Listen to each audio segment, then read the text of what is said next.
Hi, you're here with Anne Walsh of the Excel Expert, and today I'm just going to talk about filtering in Excel. Right.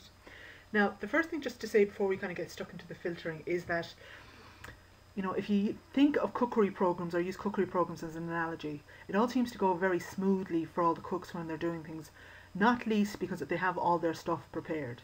Okay. So before you actually kind of embark on filtering or working with lists, try and ensure your list is set up in the format that I have outlined here. So if you notice across the top, I've got my headings. They're formatted differently to the rest of it, and then I have no gaps. Right? So I can go all the way down to the bottom and I have no gaps. And a quick way just to go down to the end of your list is if I click here, and if I press Control and arrow down, right, that brings me right down to the end of the list. And if I press Control and arrow up, that brings me right up to the top of the list.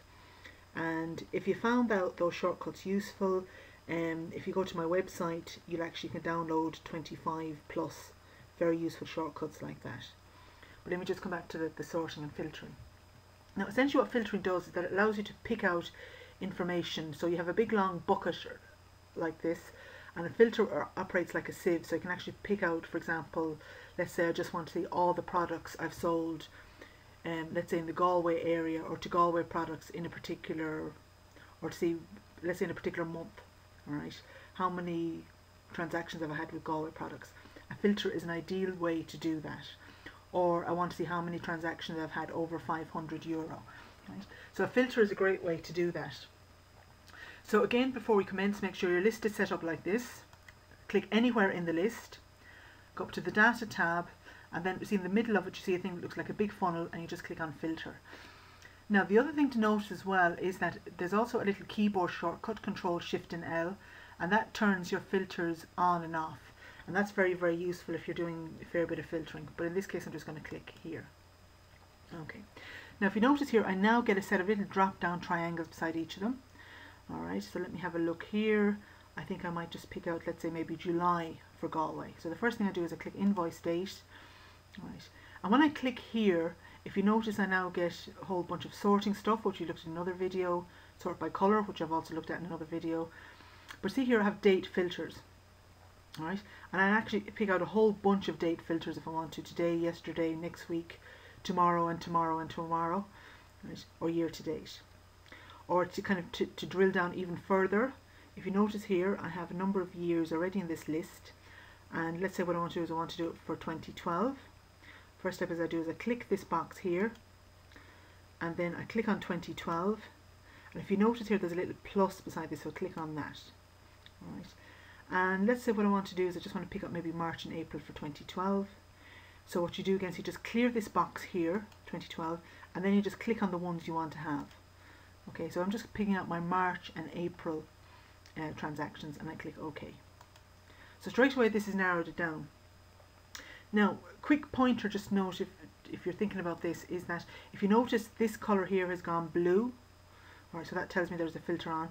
And also if you look down here at the bottom left hand side, this also tells me 61 of 1338 records found. Alright, remember now what I wanted to do, let's say, is I just wanted to filter out the Galway products here. So now this time I click up beside my customer. Okay, and just to say again, you have your sorting options here. You can also go to text filter.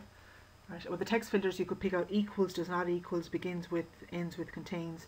So that gives you a lot of flexibility. For example, if you're looking for things like part numbers that started with a particular suffix or prefix, to click on it there. And what I want to look for is Galway products. So I clear the box for select all, and I just put a tick in the box for Galway products. Right, and that has filtered it down even further. Okay. Now, I also want, in this section, I also just want to have a quick look at the filters as well that come up for, let's say, numbers. But what I want you to notice is that if I, for example, look on products, because the information is text, Excel automatically gives me a filter that will only filter text. And this is also the same for county, for classification. Right.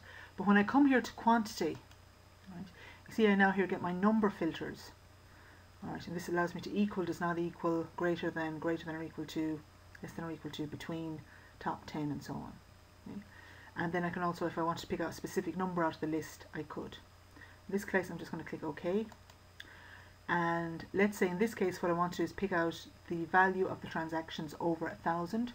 So I click up here beside value, I go to number filters, alright, and you see that where it says greater than or equal to, I choose that, and I just put in 1,000.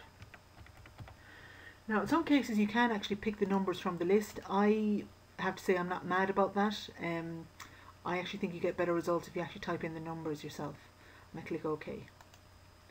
And that is my filtering done. That has filtered out all the Galway products in March and April that are over 1,000. Okay. Now, if I want to do another filter, in other words, I want to kind of clear all these filters here, but I don't necessarily want to, clear off the filtering.